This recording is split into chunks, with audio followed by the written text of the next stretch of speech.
First thing I want to say is I want to thank Young Harris for coming to play us. Jeremy Courier is a very good friend of mine. We kind of come from almost the same tree a little bit. One of my mentors and his mentor is a guy named Dave Davis. Dave Davis was a great D2 coach at Pfeiffer, very, very innovative basketball mind, was a head coach at Newberry for a long time, coached with me at Charleston, my first year at the College of Charleston, and then 2 years at Winthrop, and was a part of several championship teams, just a world-class person. And a lot of what we do philosophically comes from Dave Davis, and a lot of what Jeremy does comes from Dave Davis. So I want to make sure I acknowledge him because he's had a major impact on our life. Jeremy's a phenomenal coach, brilliant guy, and so I want to acknowledge them first and foremost. I thought it was great to be out there with the lights on. I told Josh, I've coached hundreds and hundreds of games as a head coach. And coaching a bunch of NCAA tournaments, things like that, this preparation today, these hours leading up to this game, might be the most nervous I've been as a head coach. I'm just being honest. It was just a culmination of a crazy 7 months or so, and just to be out there for the first time, standing on those sidelines, was so nice. The ovation that we got when we came out, our guys, jumped on them from the tip. Banged a bunch of threes in the first half. They were really guarding, played really hard, and got us off to a great start. Questions for Coach? Go ahead and raise your hand. We'll get a microphone to you. Yeah. Hey, Pat. When you said you were nervous before the game, did you do anything in particular to kind of set yourself at ease, or was it just kind of constantly prepping like you did in the Bahamas? Yeah, I do. My routine is after shoot around, I just basically go into a hole. And the funny thing is you just get so accustomed to what you've done for so long. I was totally out of sorts today because just trying to figure out my new routine. Where I'm going to be, where I can be in private, where I'm going to get a shower. I tried to turn the water on. It took like 30 minutes for the shower to get hot. So I found out that the one next to it is the one that gets hot quicker. That's the stuff you don't know. I usually get my pregame meal after shoot around. And pregame meals at the Kieber Center, not here. So I was all messed up. So it was just, my whole routine was different, but I have a very good sense of how things are going to be next week. And I really appreciate the guys here at the Yum Center that busted their tail to try to get the water right in the locker room. They operate with excellence, as does our administration as well. Mason. You guys shot.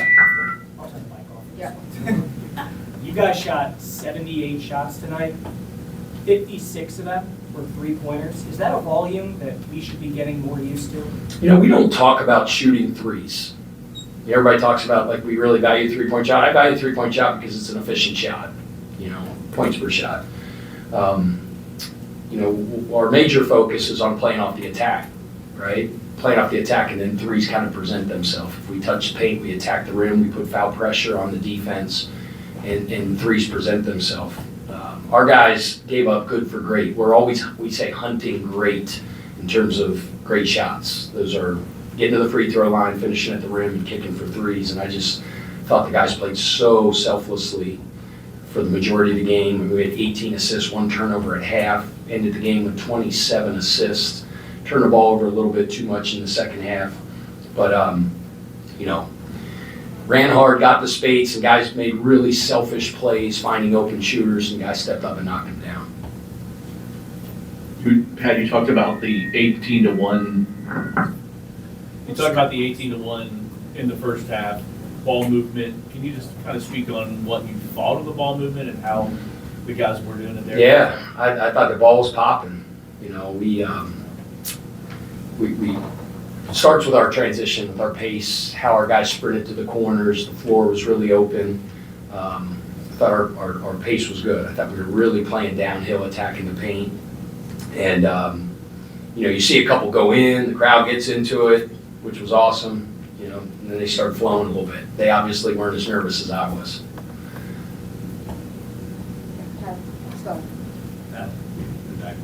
It's been the Bahamas a year for a team of guys who basically brand new to each other. Are you surprised at how well they share the ball selflessly and not really playing together previously in the days? No, I'm not really surprised, just because that's the type of players that they are. We have a lot of guys with very good assist rate. I always say the back of their bubble gum card says that. So that's we value that in recruiting. Guys that make people around them better, and we got a roster full of guys that do that. And you saw it in the Bahamas, and obviously tonight. So I was proud of our guys. I thought they played very connected, shared the ball, and happy to come away with a victory. Tim, go ahead and try it. Yeah, a couple of things. One, for those of us not familiar with your vocabulary, what is the difference between a kill and a stop? Okay, so a lot of college programs utilize the kill terminology. So a kill is 3 stops in a row. A stop is they miss, you don't foul in the possession, and they don't get an offensive rebound. Okay, so you got to get a stop. You got to make a miss. They cannot get a second shot, and they can't foul. And if you do that 3 times in a row, that equals a kill. And the goal is to get 7 kills in the game. It's hard to do. All right. The follow-up is regards your three-point shooting. Your first year at Charleston, your team took 38% of its shots from 3. Your last year was 47, tonight it was 72. Just an aberration, or the opponent? What goes into that? Probably an aberration. They really packed it in. Jeremy's philosophy, he was probably worried about a lot of stuff because we have a very talented offensive team. They were going under on a lot of pick and rolls and daring us to shoot behind them, and we stepped up and knocked those down. They were super help-oriented when we drove, so the kicks were there, and our guys were simply doing what the game told them.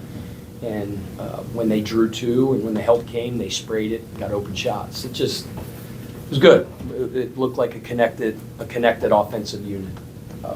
Our offensive rebounding was good. I think we finished the game getting 42% of our misses. I think we were 55% in the first half. Best in the country get like 39%. So our goal is always somewhere around there. Went down a little bit in the second half. I thought we cleaned up our defensive rebounding in the second half.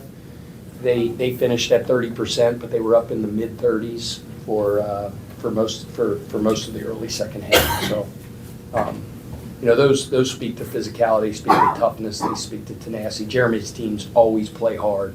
I loved those 2 walk-ons at the end of the game, putting their teeth on that loose ball over there in the corner, and our bench just went nuts. That speaks to culture. Kenai Roos. Kenai didn't play well in the first half, but I heard his voice constantly throughout the game. Chucky Hepburn, I liked our bench, the bench decorum, the bench culture today. Guys, when they were coming out of the game, there was GBT on the sideline. We call that great basketball talk. So I was a little mad at my man Spencer Legg, because when those guys went over and ate the loose ball, he didn't run over and pick them up. That stuff drives me nuts. But Spank's a big part of our team, prepares us every single day. He was with us at Charleston, great scout team guy. It all matters, 25 strong. If it's the last 30 seconds of the game and there's a loose ball, you stink and eat it. And that's what Aiden and what Colton did. Coach, if you could just talk about your defense, especially in the first half. It seemed like your defense was doing a great job of limiting the passing. You were basically forcing Young Harris to score off one-on-one offense rather than, kick to get those assists numbers. I think they only had 2 assists in the first half. Can you just talk about your defensive philosophy with that? Well, they are a phenomenal attacking driving team. If you applied their stats to Division I, they would be number 1 in the country in free throw attempt per field goal attempt. So number 35 had 187 free throws last year. Number 20 had 161, and number 12 had 170. That's off the charts. And Jeremy does a great job of putting them in isolation situations, and it's hard to deal with. So we talked about having them play in crowds, really guard the ball, and defend without fouling. In the first half, we were great at it. They didn't even get in the bonus. There was a whistle in the last 30 seconds of the first half, and they had to do a sideline out of bounds. Like that's proud of our guys for attention to detail in that. And then I thought we got a little careless in the second half and started fouling a little bit more. I think you're right. I think like in the first half, our ball pressure was good, which forced them maybe to go one-on-one more. I thought they were able to pepper the ball around a little bit more in the second half, and it allowed them to get a little bit more comfortable. One other question, just in regards to basically anybody who was getting a defensive rebound initiated the offense, and just basically everybody else would run out from there. Like, what advantages does that give you in transition? I just think that makes you really hard to guard in transition. We let our 1 through 5 push the ball. There's some exceptions, but James Scott, 5-man, or if you want to call him a 5, we don't really call it a 5, we call it a hub. Rebounds, push the breaks, advance passes, just transition offense. Playing fast sounds fun, but it's hard, right? It's the cumulative effect of running the floor to our standard for the entire game, even when fatigue seeps in, is one of the ways that we think we wear opponents down. But yeah, 1 through 5 pushing the ball, I think it makes you faster, it makes you more dangerous in transition. Matt, I think after one of Terrence's threes in the first half timeout, the crowd really started getting into it. He was pumping them up. You talked about looking forward to coaching in this environment. Just getting to experience like that. It was awesome. Is that what you've been looking forward to? It was awesome. I think the crowd really, really appreciated how we were playing. Guys were playing hard as heck. They were sharing the ball, banging shots. It was exciting. And it was the first time I heard the yum roar. What do they call it in Augusta National? The tiger roar? The yum roar. I'm down for it. I'm hoping to have plenty more as we move forward here, but that was a really cool moment. Pat, Rain was the first guy right after you got the job to commit and just to be a part of this. And for him, he makes it look so easy. It's just like it comes natural, and it's like a free throw almost to him standing behind the line. He's a winner. Cat's a winner. People mistake sometimes. They think he's like, Skip Ross used to call them suburban jump shooters. Like, that's not Rain. Like, that's his deal, and he shoots the blood out of the ball, but like, he's tough as nails. And he's on every single scout report. He's exactly where he needs to be at all times. Like, it's almost like having another assistant coach, just because he knows what we do and how we do it so well. Selfless, he's a team dude. It's a shame I only get the coaching for one more year because he's a joy. Anything else for Coach? I have one more. Considering how Kaysen played during the summer on your all's trip, it's kind of a quiet night for him. Was there anything that they did to kind of take him out of the game, or did you just think that shots weren't falling for him tonight? No, I thought he did a good job. I thought he played well. Anything else for that? All right, thank you all. Thank you.